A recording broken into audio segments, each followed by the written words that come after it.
Hello friends, நம்மளுக்கு எல்லாம் வீட்டுக்கு போகணுன்னு இஷ்டம், வீட்டில் இருக்கணும்னு இஷ்டம், தெருவிலையோ படுக்கணும் அப்படின்னு யாருக்கும் இஷ்டம் இல்லை. தெருவில் இருக்கிறது அன்சேஃப். அதனால் எல்லாரும் என்ன பண்ணுறோம், ஒரு வீடு கட்டுறோம். வீடு கட்டுறது லேசான காரியம் இல்லை. 6 மாதத்துலேருந்து 1 வருஷம் வரைக்கும் ஆகும். ஆனால் இயேசு கிறிஸ்து சொல்கிறாருங்க வேதத்தில், நான் உங்களுக்கு படிக்கட்டும் அந்த வசனத்தை. அவர்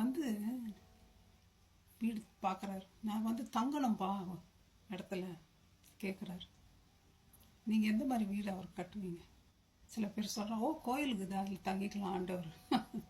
அவர் வந்தார் இந்த உலகத்தில், மாட்டுத்தோளத்தில் பிறந்தார், இடம் இல்லை. அவர் வாலிபமாக மினிஸ்ட்ரி பண்ணார்.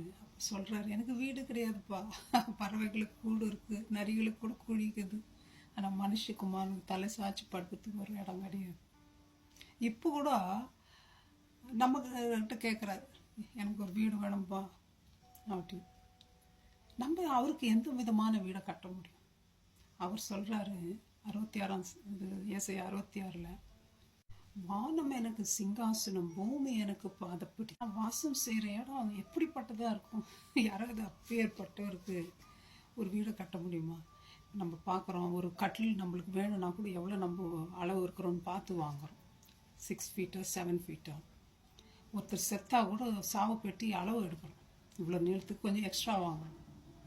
ஆண்டவர் இவ்வளோ பெரிய உருவம் வச்சுருந்தார். அவர் எதில் போட்டு அடக்கி உக்கார முடியுங்களா? கேமராவில் தான் ஃபோட்டோ எடுக்க முடியுமா? இன்றைக்கி நிறைய இயேசுநாதர் படங்களை நம்ம பார்க்குறோம். அதெல்லாம் கிடையாது, இயேசுநாதர் படம் கிடையாது, அதெல்லாம் உருவம் கிடையாது, அது இயேசுநாதர் கிடையாது.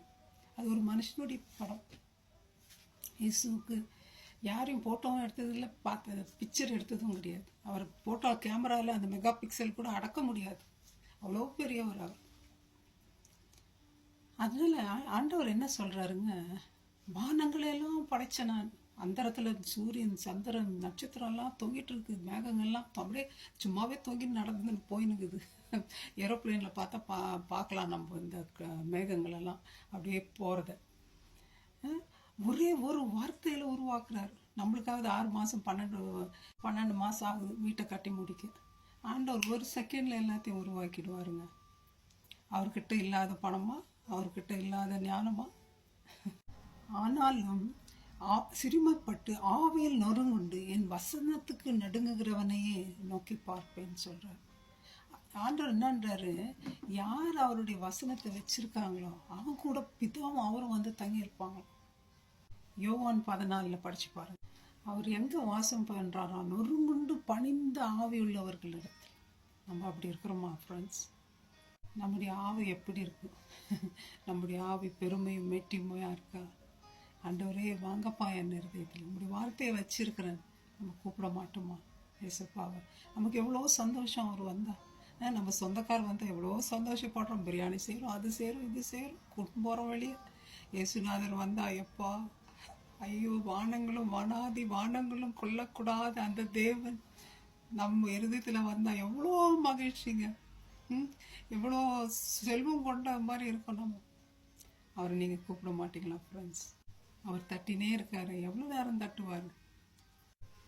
அவர் சொல்கிறாரு, நான் உண்டாக்குன மனுஷனை என்னுடைய இமேஜ் மாதிரி இருக்கிற அந்த மனுஷன்கிட்ட தான் நான் வாசம் பண்ணேன். அவன் கையினால் உருவாக்குற கோயிலையோ இடத்துலையோ செங்கல்லையோ இதுலேயோ நான் வாசம் பண்ண இஷ்டம் இல்லைன்றார். அவரே உருவாக்கின மனுஷன் நம்ம தாங்க. நம்ம அவருக்கு இடம் கொடுப்போமா? அவரை இன்வைட் பண்ணுவோமா? ஒரு நாளில் கண்கள் காணும், நம்ம எல்லாம் அவரை போல மாறப்போகிறோம். அவரோடு எப்பொழுதும் சதா காலமும் சந்தோஷத்தோடு அவர் இருக்கிற இடத்துல நம்ம போய் சேரப்போகிறோம் ஃப்ரெண்ட்ஸ். அதுக்கு முன்னாடி அவர் வார்த்தையை நமக்குள்ளே வச்சுக்குவோம், அவரை கூப்பிடுவோம், அவரை நம்மளோட எப்பவும் வச்சுருப்போம். ஏன் வச்சுருக்கணும்? நம்ம விழாமல் பாதுகாத்து கொள்வார். ஆதாம் பாவத்தில் விழுந்தா அப்படி, ஆனால் ஆண்டவரை நம்ம வச்சிருக்கும் போது விழாதபடி நம்மை பலப்படுத்தி நம்முடைய பலவீனத்திலே நம்மளை தாங்கி பாவம் செய்யும் பொழுது மகனே வழி இதுவே என்று சொல்லி நம்மளுக்கு அந்த நேர்மையான பாதையில் பரலோகத்துக்கு எடுத்து செல்கிற தேவன் அவர் ஒருவரே. அவர் வார்த்தையை நாம் வைப்போம், அவரோடு இருப்போம். May God bless you, my friends. Thank you. Bye-bye.